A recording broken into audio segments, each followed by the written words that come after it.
అందరికీ జైభీం. ఏదైతే నిర్మల్ జిల్లాలో బెస్ట్ అవైలబుల్ స్కీమ్ కింద కొనసాగుతున్నటువంటి పాఠశాలలు ఏవైతే ఉన్నారో షెడ్యూల్డ్ క్యాస్ట్కి సంబంధించి ఎస్సీ విద్యార్థుల కోసం ప్రభుత్వం ప్రత్యేకంగా బెస్ట్ అవైలబుల్ స్కీమ్ని కొనసాగించడం జరుగుతుంది ప్రతి సంవత్సరం. దీంట్లో 1వ తరగతి నుంచి 10వ తరగతి వరకు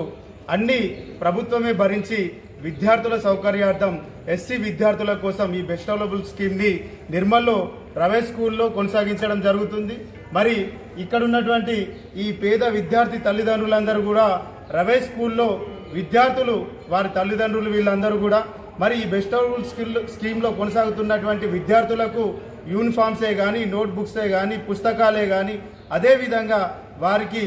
మరి హాస్టల్ సదుపాయమే కానీ అన్నింటినీ కూడా ప్రభుత్వం వారి సొంత ఖర్చులతోటి ఈ విద్యార్థుల్ని చదివిస్తుంది. మరి ఈరోజు ఈ ప్రైవేట్ స్కూల్ యాజమాన్యం ఇక్కడ ఉన్నటువంటి బెస్ట్ అవైలబుల్ స్కీమ్లో ఉన్నటువంటి విద్యార్థుల వద్ద డబ్బులు వసూలు చేస్తూ మీరు ఏదైతే హాస్టల్ ఫీజు చెల్లిస్తేనే మీ విద్యార్థుల్ని హాస్టల్లో మేము చేర్చుకుంటాం, మీరు పుస్తకాల ఫీజు చెల్లిస్తేనే మేము మీకు పుస్తకాలను ఇస్తాం, మీరు యూనిఫామ్స్ ఫీజు చెల్లిస్తేనే మేము యూనిఫామ్స్ ఇస్తాం, మాకు గత 3 సంవత్సరాల నుంచి ప్రభుత్వం నుంచి ఎటువంటి బడ్జెట్ రావడం లేదు కాబట్టి తల్లిదండ్రులే తప్పకుండా విద్యార్థుల ఖర్చులన్నీ భరిస్తేనే మీ విద్యార్థుల్ని మా పాఠశాలలో చేర్చుకుంటామని ఈరోజు ప్రైవేట్ స్కూల్ యాజమాన్యం చెప్పడంతో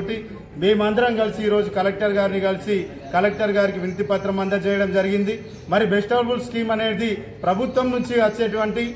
ఖర్చు ఏదైతే ప్రభుత్వం